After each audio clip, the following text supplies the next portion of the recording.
So I'm a conservative. One thing I have a hard time rationalizing to my liberal friends, and conservatives on TV and politicians have a hard time articulating, is intelligent reasons why the wall must be built. I am curious your thoughts on that. Three quick things. Number one, I'm going to say some facts. I'm going to talk about fairness. Then I'm going to talk about sovereignty. Some facts. An illegal alien in the state of Arizona is twice as likely to commit a crime versus a natural-born citizen. Fact. 90% of all heroin and fentanyl come across the southern border. Fact. Over 10,000 kids are illegally sex trafficked across the southern border every single year. Fact. We have 56,000 illegal immigrants in our federal prison system. Fact. And countless in our state penitentiary system. $135 billion a year. That's how much is the financial burden on U.S. taxpayers every single year that illegal immigrants drain from our system. Fact.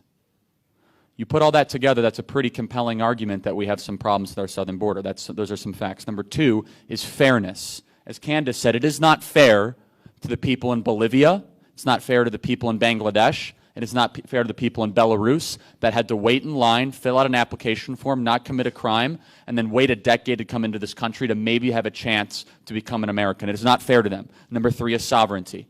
Why do walls matter? Why do borders matter? Borders are a physical representation of when good ideas begin and bad ideas start. If you don't believe me, just ask East and West Germany, or at North or South Korea. If you believe in open borders, you do not believe in the physical delineation of where good ideas start and bad ideas start. The wall right now is not only important for facts, not only important the facts I mentioned, the fairness, but also the sovereignty. We are not Mexico. We have a unique culture. We have a unique identity. The Mexican culture is something that should be appreciated and understood, but our culture is much different and has outpaced them over the last 50 years. And to say that we should have open borders and we should have some sort of transferable citizenship cheapens the idea of the American identity and culture, the people that have waited in line and the tens of millions of immigrants that had to fly halfway across the world to come into this country. So those are the three reasons I would give: to build the wall, build it quickly, build it high, build it wide, with a big door so everyone can come in legally. Thank you. You believe that the Constitution's the best document in political history? Greatest political document ever There written. you go. Thank you. I want to know, how is it possible to believe that when it's based on racist principles? They describe indigenous peoples as merciless Indian savages. They don't describe African Americans as full people, and they don't even recognize other people of color and other minorities that we see today. So I just want to know how you think it's possible to believe that's such a great document we're founded upon. Thank you for the question. Where does it say that in the document? No, keeper. Where does it say that in the document? I'm sorry, what? Where does it say what you said in the actual document? I'm sorry. I'm not entirely sure, It but... doesn't. No,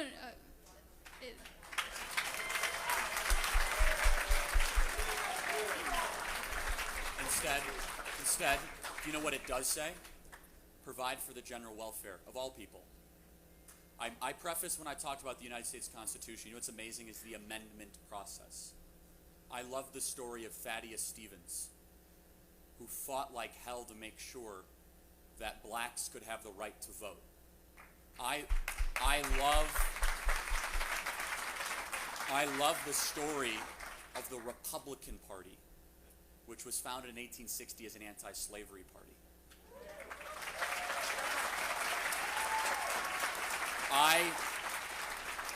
I hate what happened to indigenous people under Democrat presidents.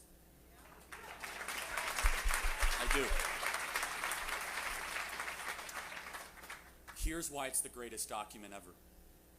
Is because in a land with so many different backgrounds and languages and cultures in this room, from all over the world, we can peacefully have a conversation while all that's protected simultaneously. While we can agree to disagree, we can have this conversation.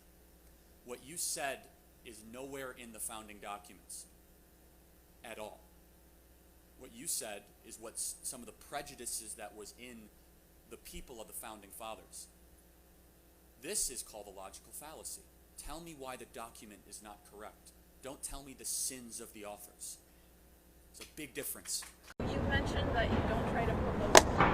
Oh boy, you've been through this. I do not promote violence. You don't wish misery upon anyone, but you're wearing an ice hat. Let's talk about ICE. Let's talk, sure. Yeah. What about ICE don't you like? A violent organization. Not right? violent. Yes, they're violent. How? I'll tell you why I like ICE. They're the #1 agency that goes after child sex traffickers. #1. They arrest tens of thousands of child sex traffickers every single year.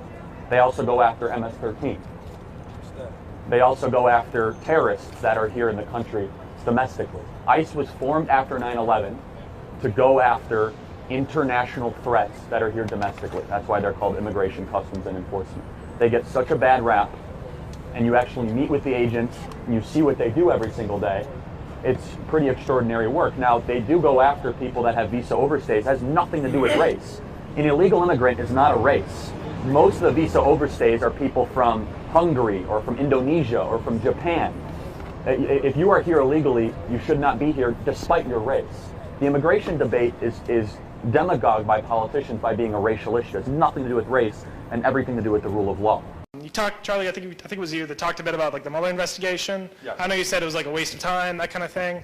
I don't know, what makes you think it was a waste of time? Because it was about 30 indictments, a couple convictions. What specifically about it was a waste of time to you? Okay, You know, criminals were exposed. No heckling, no By a court determined that criminals were So exposed. do you know what was the basis of the original Russia intelligence investigation in the FBI? Right, so from what I understand, my understanding was that the investigation was opened up to basically understand all the different ways that the Russian Federation has colluded What was in the US piece of elections. intelligence that began the surveillance or the spying, whatever you want to call it, of the Trump campaign? No idea, Okay, but so yeah. it was a dossier Right. that was funded by the Democrat National Committee and the Hillary Clinton campaign, constructed by an opposition research firm called Fusion GPS. The dossier has been disproven and debunked to have so many inaccuracies and misleading facts and information. So that was put in front of a FISA judge. For those of you that don't know what a FISA judge is, that is giving permission for the United States government to surveil its own citizens. Now, there were 3 members of the Trump campaign that were former individuals at highest level of national security: Chris Christie, Rudy Giuliani, and Lieutenant General Michael Flynn. If the FBI was actually worried about Russia interference, they could have approached Chris Christie, who was a U.S. attorney, Mayor Giuliani, who was a former U.S. attorney, or Lieutenant General Michael Flynn, who held the highest level of security clearance at the highest level of the military, saying, hey, we're worried about Russia interference in your election, we're worried about this Manafort guy. They never did that. Instead, they illegally surveilled and spied on the Trump campaign. So fast forward to April or May, where the actual Mueller investigation began. Andrew McCabe said it himself that his own internal workings towards getting eventual triggering of the Mueller investigation was based on the phony intelligence of Fusion GPS and based on this investigation. But you said 30 indictments. Let's break this down. Who is indicted? Paul Manafort is going to prison, not for Russia interference, my friend. For tax fraud, yeah. Right, tax fraud, wire fraud, and unregistered foreign lobbying for Ukraine, not even for Russia. That's kind of Ukraine and Russia there. There's a little bit of a War? Well, there's a war. The war, yes, but like, keep in mind, yeah. I mean, saying that No, it's not as a fair point. I think not to say that there isn't a connection. I can see where you're coming from there. Yeah. I understand. There's a lot of cross-nationality That there. it's really tough to. Sure. Yeah. there could be So a the second major indictment was George Papadopoulos, Yep. who lied under oath to the FBI. No Russian interference, no Russian connection. Okay. Also, the third, which is the most famous, is Lieutenant General Michael Flynn, who, again, is indicted for a process crime and was indicted not for Russian collusion, but for not filling out his paperwork properly for the incoming president to become National Security Council advisor for unregistered foreign lobbying for the Turkish government. Okay? The fourth person who was indicted was the former attorney to the president, Michael Cohen, who we have on the record now lying at least 15 times to Congress under 2 separate testimonies. Now, he was not indicted for Russian collusion. He was not indicted for interference. He was indicted for taxi medallion fraud, tax fraud, and wire fraud. Now, those are the 4 Americans so far. There might be more. There probably won't be. Actually, the 5th. I'm sorry. There was a 5th. Obama's White House counsel was just recently indicted. Yeah, that's true. Yeah. I'm sorry. In the last week, Yep. for unregistered foreign lobbying, taking a $4 million wire transfer that was laundered through Cyprus, for, again, with Paul Manafort essentially being the lawyer on file. His criminal trial is still pending. He has pleaded innocent. Those are the 5 major Americans. Now, you said 30 indictments. the rest of them are foreign Yeah. Russian citizens, that we could indict the entire country of Russia for essentially colluding against America, because every day the whole country is registered as a foreign adversary. So we just picked 25 people that were running Russian troll farms. Now, the 5 things that I told you could have been done with just telling the Department of Justice to do their job. Bob Mueller was not needed for $30 million creating a public assassination campaign against a president that was originally based on faulty intelligence. And so, I think you and I can agree that doing that for 2 years and exacerbating this Russian narrative, where Congressman Adam Schiff, chairman of the House Intelligence Committee, now said there has yet to be released evidence that is material of Russian collusion against the Trump campaign. We're still waiting for what that is. There are 1,800 articles amongst the 4 major newspapers in America: USA Today, the Washington Post, the LA Times, and the New York Times. 1,800 articles alluding or directly connecting Donald Trump and the Trump campaign to committing treason with a foreign adversary. You got to ask the question, was it really necessary to hijack our whole public narrative for 2 years using $30 million of U.S. taxpayer to go after 5 people, none of which committed Russian collusion at all, instead had their own personal crimes that they committed? I believe it was a public assassination campaign that we paid for, that now Donald Trump has rose up against and has triumphed over. So how many genders are there? There's so many. The way that the So many. So many's not a number. chromosomes actually break down with intersex genders, and the way that it actually happens, that is the starting point that you learn in like 5th grade. But when you actually do Like real 5th grade. experiments, you learn that the way that data breaks down when it comes to Can you give me a number or not? genders. Number? A number? You have 2. That's 6th grade science. When you move on, there are hundreds of different categories. So what you learn in 6th grade becomes less true as you get older? That's Like gravity that becomes less true? That is a basic building Newton's block third that law children becomes less learn true? in order to understand the concept of gender. When you break it down into actual Gender and experiments when it sex are comes to directly chromosome and sex, it breaks down into hundreds of different categories that actually differentiate between just 2 genders. What you're saying is there are facts and you don't believe in there being opinions. Yes, I am and saying that there are This facts. is a scientific fact that if you talk to any biologist, you will learn. So in biology, they teach you are that there's completely XX just and using XY a historical, chromosomes. not So give me a scientific. number of how many genders there are. That we Hundreds, many. It breaks unlimited, down, right?